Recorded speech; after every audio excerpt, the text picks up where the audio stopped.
Tiga calon presiden akan kembali mengikuti debat pada Minggu 7 Januari. Tema debat kedua adalah pertahanan, keamanan, hubungan internasional, dan geopolitik. Bagaimana persiapan ketiga capres bertarung di panggung debat? Sore ini kita akan membahasnya dengan juru bicara Timnas Amin, Muhammad Farhan, juru bicara TKN Prabowo Gibran, Daniel Anzar Simanjuntak. Dan sebelumnya kami sudah mengundang Direktur 5.0 Deputi Politik dari TPN Ganjar Mahfud, Andi Wijayanto, namun yang bersangkutan berhalangan sehingga digantikan oleh Direktur Muda Pangkalan Data Kedeputian Politik 5.0 TPN Ganjar Mahfud, Christian Guntur Lebang. Selamat sore Bapak-Bapak.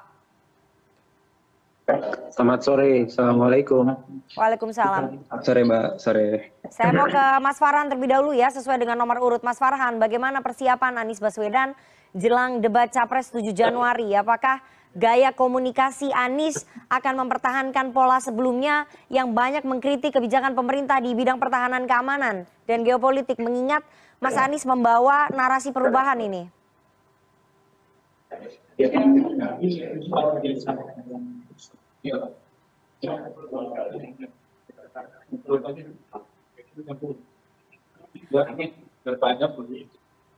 Kami tidak bisa mendengar suara Anda, Mas Farhan. Tampaknya kami mengalami kendala komunikasi, Mas Farhan. Ya, tampaknya kami mengalami kendala komunikasi dengan Mas Farhan. Saya mungkin ke Bang Daniel dulu ya. Bang Daniel bisa mendengar suara saya? Ya. Bisa. Oke, Bang Daniel, sambil memperbaiki komunikasi dengan Bang Farhan ya. Bang Daniel, tema debat Capres nanti disebut menguntungkan Pak Prabowo karena itu core bidangnya Pak Prabowo. Apakah kemudian Pak Prabowo akan tampil nanti akan lebih agresif? Pak Prabowo akan tampil seperti biasa. Beliau tampil membawa otentisitas beliau, ya. Pak Prabowo dalam konteks debat ketiga besok tentu adalah orang capres yang datang dengan pengalaman panjang di bidang pertahanan, kemudian keamanan, kemudian hubungan luar negeri, ya. Sehingga secara operasionalistik berangkat dari pengalaman, Pak Prabowo tentu paling banyak, dan tentu secara konseptual, secara teoritik beliau juga memahami dengan baik. Jadi Pak Prabowo tentu akan menyampaikan semua gagasan besar beliau terkait dengan pertahanan, hubungan luar negeri, keamanan, dan sebagainya.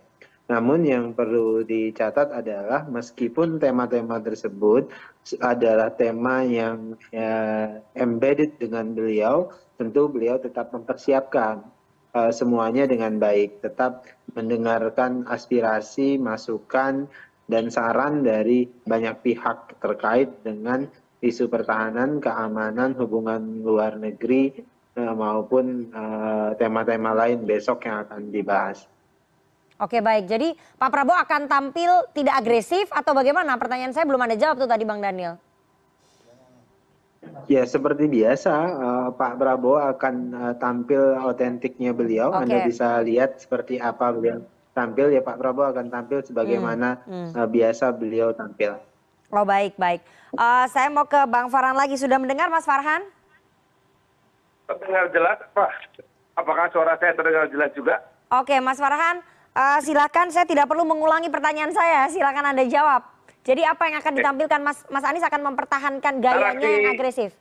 Narasi perubahan memang akan selalu dibawa karena itu merupakan sebuah keniscayaan yang tidak mungkin kita hindari lagi. Dan untuk fokus kepada masalah geopolitik dan diplomasi internasional, kembali calon Presiden Anies Baswedan akan membawa narasi bahwa kita akan melakukan diplomasi berdasarkan nilai. Tadi siang di Ciamis, Jawa Barat, beliau sudah mengatakan bahwa kita akan mengangkat juga tentang bagaimana kita menyikapi masalah pengungsi dari Rohingya yang di Aceh menimbulkan berbagai macam kontroversi. Karena bagaimanapun juga memang tahun lalu masyarakat Aceh masih menerima pengungsi Rohingya dengan baik. Namun tahun ini tiba-tiba menolak, tentunya ada sesuatu yang mesti kita sikapi sebagai sebuah bangsa. Oke, saya mau ke paslon 3 dulu. Mas Guntur, pada debat perdana Mas Ganjar lebih banyak storytelling ya di gaya komunikasi politiknya. Apakah pada debat kedua nanti Ganjar akan lebih banyak menyerang dan mengkritik capres lawan, terutama Prabowo sebagai Menhan? Eh, Kita pikir kita akan cari keseimbangannya ya Mbak, bahwa storytelling itu adalah kekuatan Pak Ganjar. Dia selama beberapa hari di Jawa Tengah misalnya bertemu dengan banyak petani dan mungkin itu cukup relevan bahwa ada isu geopolitik yang kemudian mempengaruhi bagaimana petani Indonesia usaha mendapatkan pupuk. Itu satu hal. Jadi storytelling seperti itu tetap membumi tapi menyambung dengan tema saja. Untuk ofensif atau tidak, kami rasa poin kami adalah kami akan tetap mengkritisi seperti Pak Mahfud di debat kedua ya, apa yang ada di visi-visi baik paslon 1 maupun paslon 2. Jadi itu yang akan menjadi landasan utama kami dalam mempersiapkan debat. Oke, baik. Saya mau ke Mas Guntur lagi ya. Mas Guntur, bahwa salah satu isu pertahanan yang menjadi sorotan adalah pembelian pesawat bekas Mirage dari Qatar yang akhirnya ditunda. Itu kan sudah ditunda ya. Isu ini sudah dilontarkan oleh Ganjar Pranowo sebelumnya. Lalu amunisi apa yang akan menjadi senjata begitu untuk isu pertahanan ini?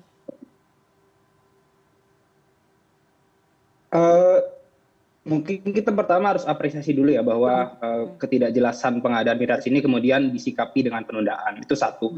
Tapi kemudian yang menjadi pertanyaan bagi kami dan mungkin publik secara umum adalah transparansi anggaran. Selama ini kita kesulitan misalnya mendapatkan penjelasan dana-dana Kemhan gitu, terutama misalnya utang luar negeri yang terbaru ini kira-kira akan digunakan untuk apa. Dan saya rasa salah satu juga rujukan utama adalah kita tidak pernah punya defense white paper sejak 2015 dan itu sebenarnya menjadi rujukan paling standar ketika kita melihat negara itu akan membeli apa. Itu satu hal yang kemudian bisa kami soroti bahwa bagaimana selama ini Kemhan gitu tidak transparan terhadap pembelian ataupun alokasi anggaran.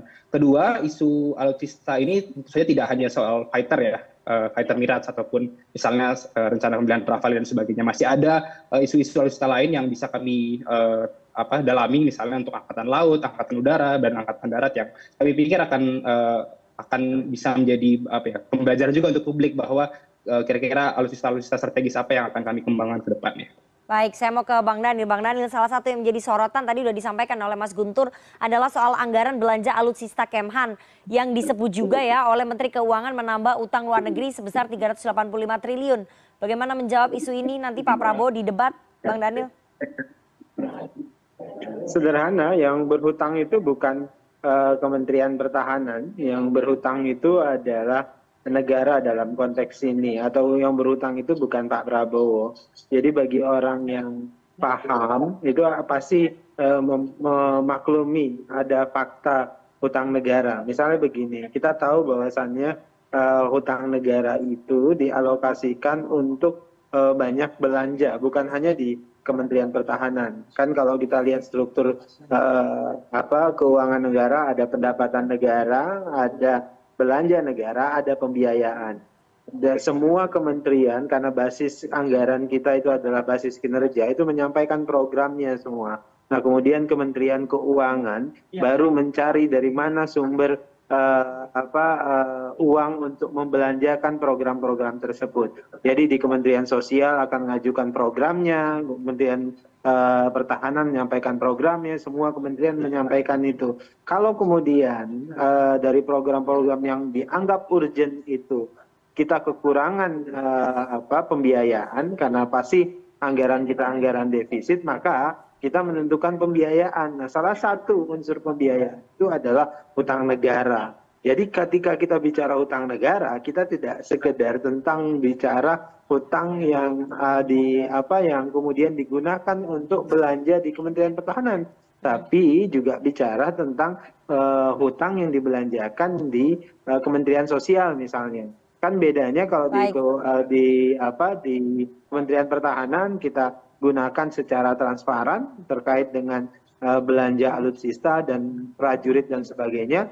Misalnya kalau di Kementerian Sosial beberapa periode yang lalu ya juga dibiayai dari hutang misalnya, tapi faktanya ada korupsi dan sebagainya. Misalnya terkait dengan itu. Jadi tidak tepat kalau kemudian diskursus terkait hutang itu seolah-olah itu adalah hutang yang ditambahkan oleh seorang Prabowo. Yang betul adalah hutang negara itu ya terpaksa kita ambil untuk membiayai kebutuhan negara, kebutuhan belanja negara di semua sektor. Kira-kira begitu. Baik, baik. Itu tadi pernyataannya juga dari Bu Menteri Keuangan ya, Sri Mulyani ya, yang mengatakan itu di bulan November kemarin. Saya mau ke paslon 1 ya, Bang Farhan. Kalau dari kubu Ganjar Mahfud tadi akan menyinggung soal anggaran belanja alutsista. Bagaimana dengan kubu Anies Baswedan? Apakah Mas Anies nanti di debat akan menyoroti juga soal anggaran belanja alutsista yang dianggap menambah beban utang? Kami kira yang perlu diperhatikan sekarang adalah struktur anggaran. Dengan struktur postur anggaran yang hanya 139 triliun untuk Kementerian Pertahanan dan juga pembagian kepada setiap matra Angkatan Darat, Angkatan Laut, dan Angkatan Udara yang pas-pasan, tentu saja pembelian alutsista harus menggunakan pinjaman luar negeri. Itu tidak perlu diperdebatkan lagi sebetulnya. Nah, yang perlu kemudian dipertanyakan adalah, dan ini nanti akan dibahas juga oleh Capres nomor 1 Pak Anies Baswedan adalah apakah kita mampu membuat sebuah postur anggaran pertahanan yang akan memenuhi permintaan dari Panglima TNI, yaitu memenuhi uang lauk pauk prajurit harian sampai Rp250.000 per hari. Hari ini di APBN kita hanya Rp75.000 per hari. Ini artinya kemampuan kita untuk menyiapkan cash atau dana tunai bagi deployment pasukan kita itu sangat rendah. Bahkan untuk operasi militer bukan perang, selain perang saja, OMSP, ini sangat tidak mencukupi. Oke, itu soal pertahanan ya. Kita nggak mungkin nih mengupas semuanya dalam waktu singkat, tapi saya mau beralih sedikit mungkin ke geopolitik ya, atau hubungan internasional. Saya mau ke paslon 2 dulu. Bang Daniel, bagaimana kemudian visi kebijakan capres Anda soal politik luar negeri, mengingat ada tarik-menarik kepentingan antara Tiongkok dengan Amerika Serikat, di mana pemerintahannya Pak Jokowi dianggap dalam tanda kutip terlalu condong ke pemerintahan Tiongkok? Nah, ini seninya dalam diplomasi pertahanan ya. Kalau istilah mengutip istilah Pak Bung Hatta misalnya, Pak Prabowo selalu memegang teguh Bung Hattawi ini, kita kan seperti mendayung di antara dua karang. Sebutlah karang-karang ini ada terkait dengan negara-negara yang besar tersebut. Nah, Pak Prabowo tentu bersikap konstitusional, yaitu kita menjunjung tinggi prinsip politik bebas aktif. Artinya Pak Prabowo bersikap terang menjaga kedekatan yang sama dengan semua negara. Kita tidak akan ngeblok ke salah satu blok yang ada. Jadi Pak Prabowo dekat dengan Tiongkok, dekat juga dengan Amerika Serikat, Rusia, dan sebagainya. Nah, sikap ini akan terus dibawa Pak Prabowo terkait dengan perspektif atau sebutlah prejudice, dugaan yang dikembangkan oleh pihak lain, ya silahkan. Tapi yang jelas Pak Prabowo akan membawa sikap konstitusional itu pertama. Kemudian kedua, sikap kita tentu terang ingin mendorong perdamaian dunia. Nah, oleh sebab itulah Pak Prabowo secara terang dan tegas ketika beliau menjadi presiden, maka kita akan pastikan dan akan menjajaki kedutaan besar Indonesia itu berada di Palestina. Itu sebagai sikap tegas dan konkret kita ingin menyatakan ke dunia bahwasannya Palestina merdeka itu adalah amanat kemerdekaan Indonesia juga. Sehingga pendirian kedutaan besar di Palestina itu menjadi pesan simbolik kepada seluruh dunia, dan pesan simbolik juga dukungan penuh kita kepada rakyat Palestina dan bentuk protes kita kepada Israel. Baik. Saya mau ke paslon 1 ya. Kalau tadi paslon 2 atau Pak Prabowo akan menjaga keseimbangan dengan semua negara, tapi kan visinya adalah visi keberlanjutan. Tapi ini kalau paslon 1 bagaimana Bang Farhan? Sebagai orang yang dianggap anak Amerika dalam tanda kutip, Mas Anies ini kan dianggap anak Amerika. Bagaimana kemudian visi kebijakan politik luar negerinya Mas Anies? Akan kalau misalnya nanti terpilih, apakah akan lebih condong ke Amerika dan sedikit memikirkan Tiongkok atau bagaimana?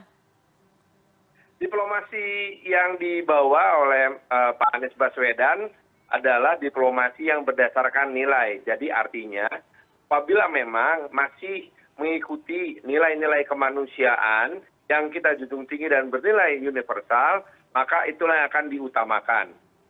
Maka kita akan memiliki sikap yang sangat firm dan harus bisa bersuara lebih tegas dan bersikap lebih tegas, keberpihakan yang lebih jelas dalam kasus Israel. Jadi dalam kasus Israel kita melihat nilainya dulu, Israel Palestina nilainya mana yang benar, ya nilainya Palestina yang benar, maka kami akan bersikap keras terhadap Amerika Serikat.